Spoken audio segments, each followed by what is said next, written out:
ওম নমঃ ভগবতে বাসুদেবায় নমঃ। আপনাদের সবাইকে আমাদের পরিবার আরাধনায় সাদর অভ্যর্থনা জানাচ্ছি। আজকে খুবই গুরুত্বপূর্ণ তথ্য প্রদান করব। আমরা জানি না যে আমাদের কুল দেবীকে গোত্র অনুযায়ী আমরা কিন্তু আপনাদেরকে জানিয়ে দেবো। আপনারা নিশ্চয়ই আপনাদের গোত্র জানেন, প্রত্যেকেই গোত্র অনুযায়ী আপনাদের কুল দেবীকে। এই কুল দেবীর কৃপা ছাড়া আপনি কিন্তু জীবনে সুখ, শান্তি, বৈভব কোনো কিছুই আপনি লাভ করতে পারবেন না। তাই গোত্র অনুযায়ী কুলদেবীকে ইউটিউব চ্যানেলে এটুকুনি বলতে পারি যে প্রথম এই ভিডিও আপনারা দেখছেন যে কুলদেবী আপনার কে আপনি অবশ্যই জেনে নিতে পারবেন আপনার গোত্র অনুসারে। চলুন সে সম্পর্কে জানবো, কিন্তু তার আগে চ্যানেলটিকে সাবস্ক্রাইব করে পাশে থাকা বেল আইকনটি ক্লিক করবেন। ভিডিও ভালো লাগলে অবশ্যই লাইক করবেন এবং এরকম আমাদের শাস্ত্র রীতি মেনে ধর্মীয় আচার অনুষ্ঠান এবং আমাদের স্বাস্থ্য সম্পর্কিত বিভিন্ন তথ্য আপনারা সংগ্রহ করতে পারেন আমাদের চ্যানেলের সাথে, আমাদের পরিবারের সাথে যুক্ত হয়ে থাকলে। অবশ্যই প্রচুর শেয়ার করবেন, কেননা প্রত্যেকে যেন নিজেদের কুলদেবী সম্পর্কে জেনে যান। কেননা কুলদেবীর শরণাপন্ন যদি না হন, যদি কুলদেবীকে আপনি ভুলে যান, তাহলে কিন্তু জীবনে আপনার 16 আনায় বৃথা, আপনি জীবনে কোনো কিছুই সুষ্ঠুভাবে লাভ করতে পারবেন না। তাই আমরা গোত্র সম্পর্কে আলোচনা করছি। প্রথমেই বলবো যে দেখুন, এই প্রথমে বলে নিই এই যে গোত্রটা কি। গোত্র হচ্ছে বিভিন্ন ঋষি, সেই ঋষিদের পুত্র বা সন্তান, তাদের যে সন্তান আর সেই ঋষিদের নাম অনুসারেই গোত্র, তাদের সন্তান। অর্থাৎ ধরুন কাশ্যপ গোত্র বেশি শুনতে পারবেন, শাণ্ডিল্য গোত্র। এই যে কাশ্যপ মুনির যে সন্তানরা, তারা কাশ্যপ গোত্রের এবং তাদের কি দেবী, সেটা আমরা কুলদেবী, সেটা আমরা জানবো। প্রথমেই বলবো বামদেব গোত্র হচ্ছে বামেশ্বরী। এই বামেশ্বরী দেবীর অবশ্যই আপনারা কি করবেন, আপনারা পূজা করবেন, তাকে জাগ্রত করবেন। এতদিন হয়তো করেননি।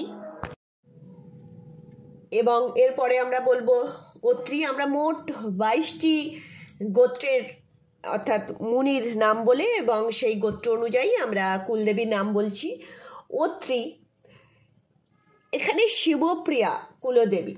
তাই শিবপ্রিয়া দেবীর যদি আপনি আবাহন করেন এবং তার পূজা অর্চনা করেন, আপনার জীবন, আপনাদের পরিবারে যে সমস্ত সদস্য আছেন সবার জীবন দেখবেন কিভাবে উন্নতির চরম শিখরে উন্নীত হয়, সুখ শান্তিময় হয়ে ওঠে। বিশ্বামিত্র যারা গোত্রের, তারা জয়া দেবীর অবশ্যই কি করবেন, আরাধনা করবেন। তাহলে আপনাদের জীবনে যে সুখ শান্তি সেটি কি থাকবে, অবশ্যই পরিপূর্ণ হয়ে থাকবে। যারা বশিষ্ঠ গোত্রের, তারা সত্তা বা ভট্টারিকা এই দেবীর অবশ্যই কি করবেন, আপনারা আরাধনা করবেন। ভৃগু অর্থাৎ শুক্রাচার্য, সেই ভৃগু গোত্রের যারা, তারা বিশ্বেশ্বরী দেবীর আরাধনা করবেন।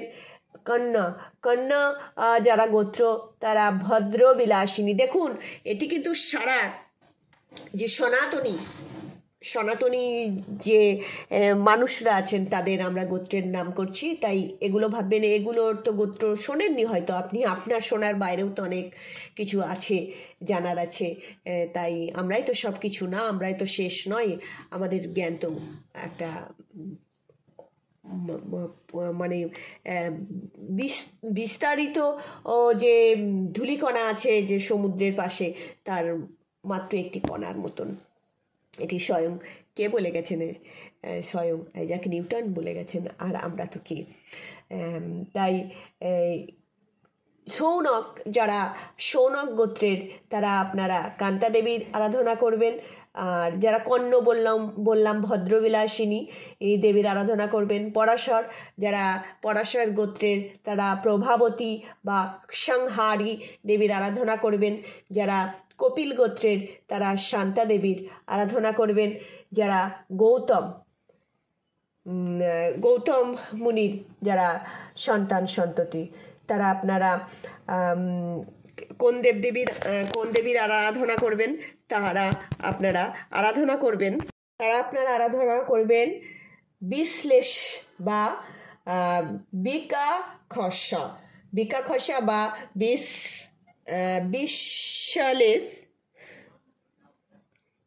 বিশালেশ বা আপনারা বিকাখসা দেবীর আপনারা আরাধনা করবেন।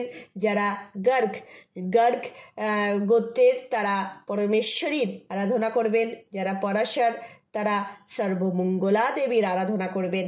যারা বৎস তারা কি করবেন? মহামায়ার আরাধনা করবেন।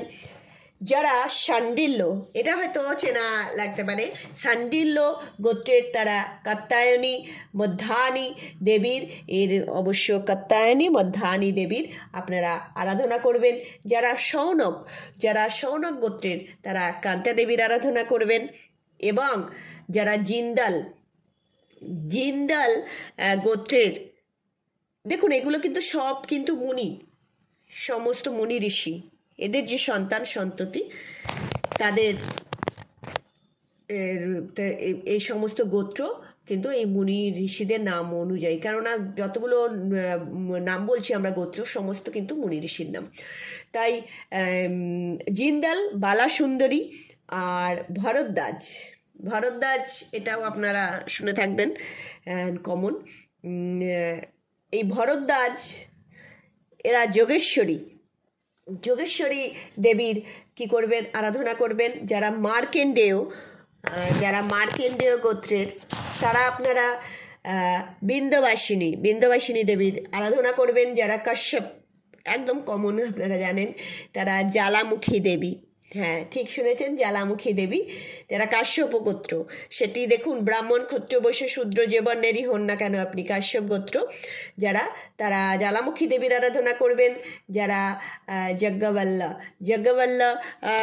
গোত্রের তারা দুর্গেশ্বরী দেবীর আরাধনা করবেন। এবং সাবর্ণ গোত্রের যারা তারা দুর্গা মায়ের আরাধনা করবেন। আরেকটি আছে, সেটি আমরা বলছি, শুনে নিন। যারা যমদাগ্নি তারা বিদ্যমা দেবীর আপনারা কি করবেন? আরাধনা করবেন। এই সমস্ত দেবদেবী যাদের গোত্র অনুসারে আমরা বলে দিলাম, এই দেবীর আপনারা কি করবেন? আরাধনা করুন, তাকে আবাহন করুন যে কোনো শুভ কাজে। এবং প্রত্যেক দিন ঘুম থেকে উঠে সপরিবারে আপনারা তার আরাধনার কোনো মন্ত্র বা কোনো কিছু জানেন না, কোনো অসুবিধা নেই, তাকে স্মরণ করুন, তাকে জোর হাত করে প্রণাম করুন। এবং যে কোনো শুভ কাজ করবেন তার অনুমতি নিন, তাকে নিমন্ত্রণ করুন, তাকে তার অনুমতি নিয়ে নিমন্ত্রণ করে তার আরাধনা করে বা তার আশীর্বাদ নিয়ে শুভ কাজ আপনারা শুরু করুন। বা যে কোনো দিন আপনারা প্রত্যেকটা দিন কি করছেন আপনারা শুরু করছেন, সেটি আপনারা শুরু করুন এই কুলদেবীর আপনারা কি করে স্মরণ করে। দেখুন আপনাদের জীবনের মানে পাল্টে যাবে, জীবনের ভ্যালু পাল্টে যাবে, জীবন অন্যরকম খাতে বইবে। তখন বলবেন আমরা কতটা সত্যি কথা আপনাদেরকে বলেছি। শাস্ত্র দেখুন মিথ্যা কথা বলে না, আমাদের কথা মানতে হবে না, শাস্ত্রের কথা মানুন, জীবনের মানে পাল্টে যাবে। আপনাদের জীবন শুভ থেকে শুভময় হয়ে উঠুক, আমরা পরমেশ্বরের কাছে, কুলদেবীর কাছে এই কামনাই করছি। ভালো থাকবেন। ওম নমো ভগবতে বাসুদেবায় নমঃ।